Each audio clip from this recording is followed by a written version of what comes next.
Hello, everyone. Today I'm going to be reading Chapter 4 of The Chocolate Touch. Enjoy! John had that bad habit of chewing things when he was thinking hard. This morning he had several things to think about. What made the toothpaste taste like chocolate? What made the orange juice taste like chocolate? What made the bacon and eggs taste like chocolate? What made the toast and butter and marmalade taste like chocolate? Each one of these things had felt the way it had felt before. The toothpaste had been soft and pasty. The bacon had been hot, crisp, and oily. The toast had been crunchy and the marmalade sticky and lumpy. But everything had tasted like chocolate he had he had eaten in bed last night. Oh, weird. But John put a gloved thumb in his mouth and thoughtfully chewed.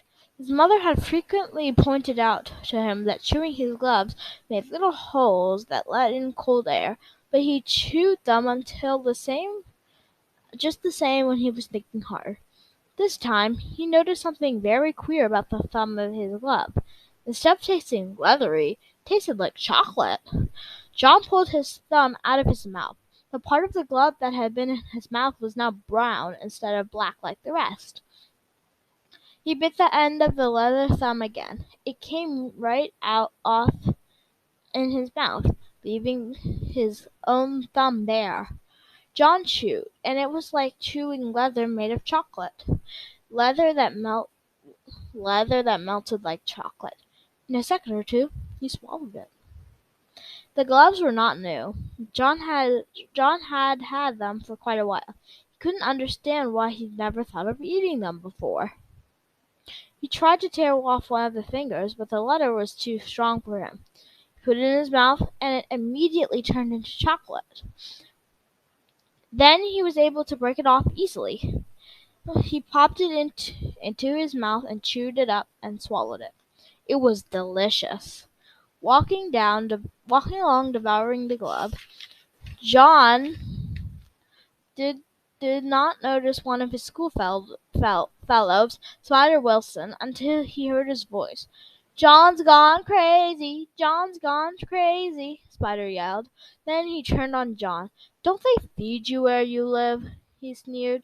Spider was in a grade just above John's, and he was one of the meanest and slyest boys in the whole school. John gulped down John gulped down a large piece of the second glove's palm, and looked pleased. "What's the matter?" Slime demanded. "Do people make you eat leather?" "This is special leather," John replied. He licked his lips and sighed contentedly. "Turns into chocolate as soon as you put it into your mouth. Look." John bit off the glove's little finger and took it out of his mouth. "It is chocolate now." He put it back into his mouth and gulped it down. "Give me a piece," Spider said. "Why should I?" John wanted to know. "They're my gloves." "Hand over a piece," Spider said. "Do I eat your gloves?" John asked reasonably, his mouth full of chocolate. "Why should you eat mine?" "Those aren't real gloves," Spider said. "Whenever one person has candy, he has to share it with others. That's the club rule." "What club?" John asked. "Never mind what club," Spider said. "But you better let me have some of your chocolate." Without waiting longer, Spider snatched what was left of the second glove. John was too surprised to resist, and he didn't want to. Anyhow, he had the feeling that he had enough chocolate for a while. He was getting a bit thirsty. Spider ran only a little way ahead. When he saw that John wasn't going to fight to get the glove back, he started to eat his prize. He stuffed the leather into his mouth and took a big bite.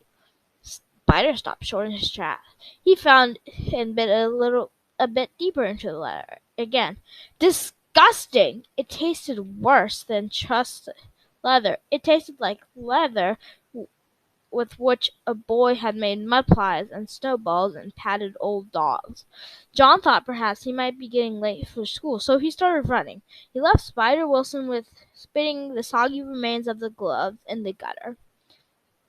Still giggling to himself about the defeat of the enemy, John walked between the great stone pillars at the entrance of to the school grounds. He had gone no more than halfway to the main building when he heard Susan Buttercup calling his name. She was standing near the jungle gym with some of her friends. "I got something to show you, John," she shouted as she came running to meet him. He could see she was waving something.